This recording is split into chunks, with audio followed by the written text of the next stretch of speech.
ligando um tema no outro, a gente vê muito paciente, não sei se vocês têm essa vivência em família ou entre Aham. amigos, que usam medicação para dormir, somente medicação para dormir. Por exemplo, um clonazepam, um zolpidem, um alprazolam, um Diazepam. diazepam, O pessoal usa mesmo. e isso não pode acontecer. Por Se quê? automedicar, né? Se automedicar. Por que que não pode? Porque a insônia é uma resposta, é um sintoma. É a mesma coisa da febre. Não É. tem febre sem uma doença, sem alguma alteração no corpo. Então, imagina só eu com a infecção de garganta, usando só dipirona. Depois de 2 semanas você está todo quebrado, cara. Por quê? Porque a infecção está lá na Não altura. tratou, né? Não tratou. Você tem que usar um antibiótico. E é a mesma coisa. Muitas dessas pessoas que usam só remédio para dormir, eles têm ali uma ansiedade, uma depressão não tratada, às vezes até um transtorno pior, e não conseguem dormir por causa disso. E daí eles vão lá e procuram só o sintomático, só o remédio para dormir.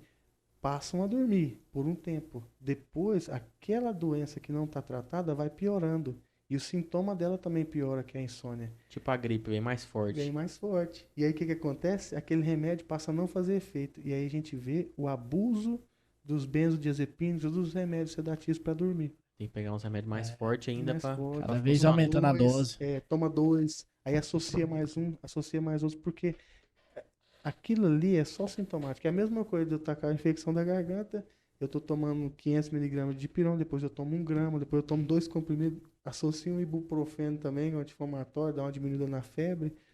É, E dependendo, tem que tomar até um negócio pro estômago pra não irritar para não, demais. não irritar. E o que precisa fazer, que é tratar a amígdala que está infeccionada, a pessoa não está tratando. Então tem que ali entrar com um antibiótico, é igual, entrar com ansiolítico, com antidepressivo para a mente que está gerando a insônia e o mal-estar. Acredito então que essa automedicação é, se não um dos maiores, ou se não o maior causador de casos irregressíveis, de conseguir desmamar o Sim, remédio, né? exatamente. A gente pega pacientes de uso crônico, anos e anos usando, e é bem difícil desmamar. Tem várias técnicas, né? É possível e dá para fazer. Só que a primeira coisa é você entrar de pesada naquela doença mental mesmo. Tratar e ajudar o paciente rápido. Depois disso, depois de estabilizar isso, a gente conversa sobre. Não, então o paciente chega. Eu tô com.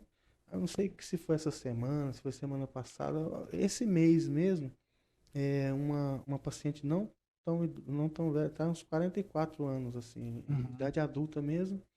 Ela veio para desmame de benzodiazepina, que ela estava em uso abusivo. Estava usando 2 alprazolam para dormir, de 4 miligramas. Uma dose muito alta, dose Uhum. máxima quase. E aí, ela, assim, a gente ainda está usando o alprazolam, mas a gente está tratando o transtorno depressivo dela. É onde você vai com os remédios agora para ansiedade, para depressão. Isso. E aí, E quando a gente baixa essa ansiedade, baixa a depressão, a insônia vai melhorando. Aí eu vou começando a baixar o alprazolam, coisa de boa. E depois você tenta agir junto com o psicólogo nesse ponto também, para ela entender que aquilo ali não é a vida dela, que ela é dependente daquilo. Não, vamos tirar essa dependência aos poucos. essa, vamos assim dizer, essa conversa com o psicólogo?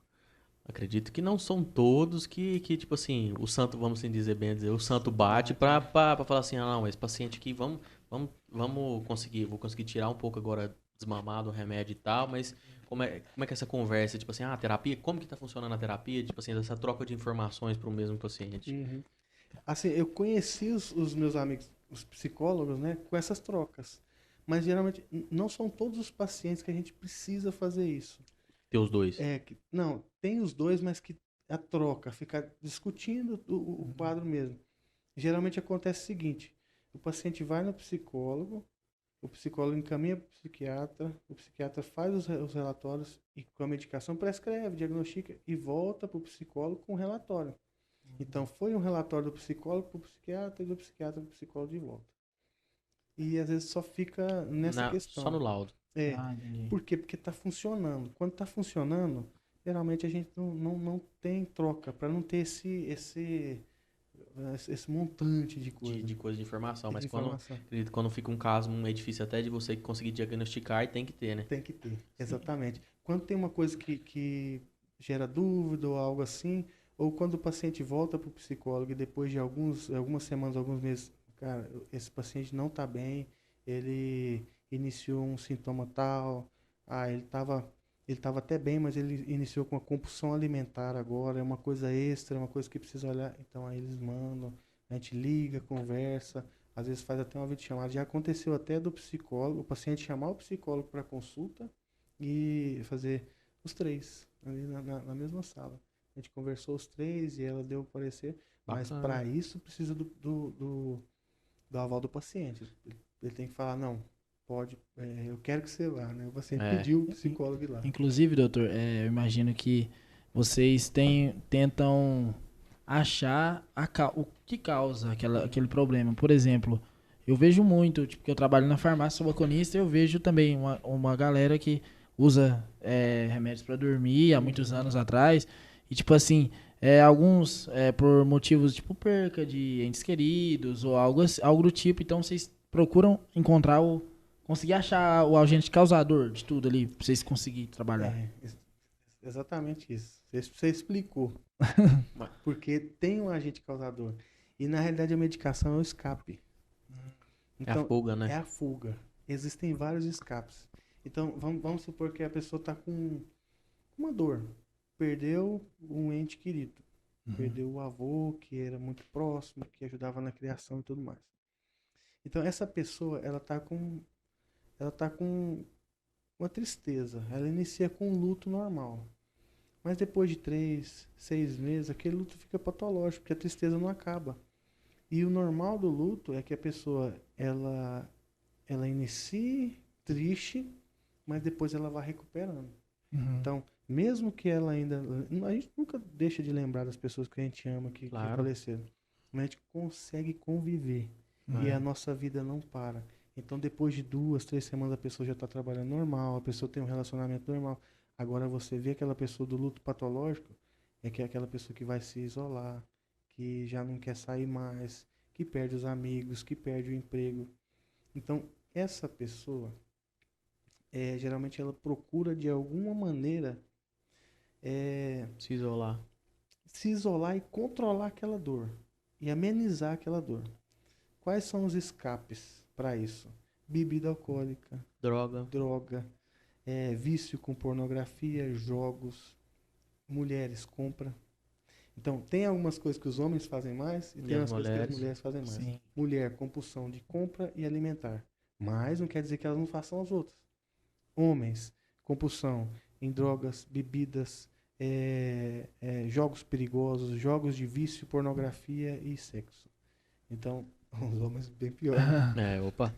E que nem você falou, você deu 2 exemplos que malefício cada organismo responde de uma forma, né? Tem gente que vai comer demais e tem gente que perde a fome total, né? Exatamente. Não dá conta de comer e perde peso, fica mais doente ainda, né? Fica bem mais. Então, isso é uma coisa que tem pacientes depressivos que estão comendo muito e tem pacientes depressivos que já não têm fome.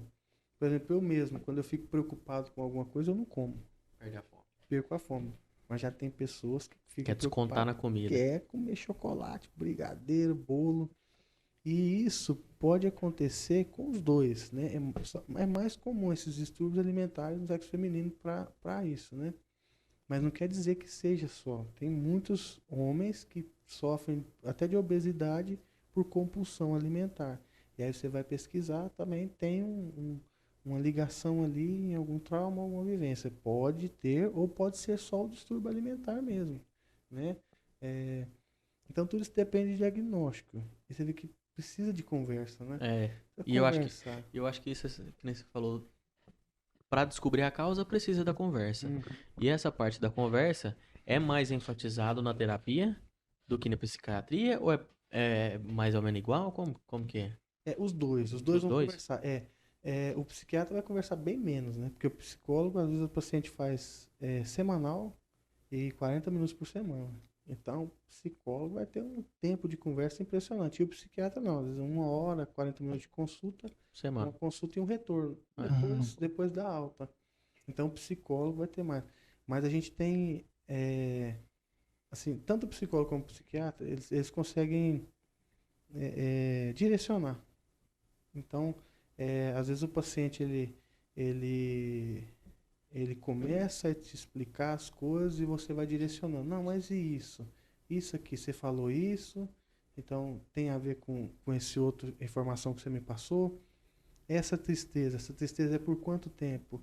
Então acaba que a gente consegue direcionar aquela consulta. É uma consulta que bem diferente de, por exemplo, a consulta clínica, que dura 10, 15 minutos no máximo. Mas assim, a saúde mental, eu diria que é pouco tempo, mas é um tempo suficiente. Porque se pudesse conversar 2 horas com o paciente, seria Muito benéfico muito para ele, né? melhor, muito benéfico. Quanto mais detalhe, melhor. E daí ele te explicaria lá do início da vida, quando ele lembra da infância até hoje, né? Fazer um episódio de podcast com cada um. Só Tranquilo. cada um, né?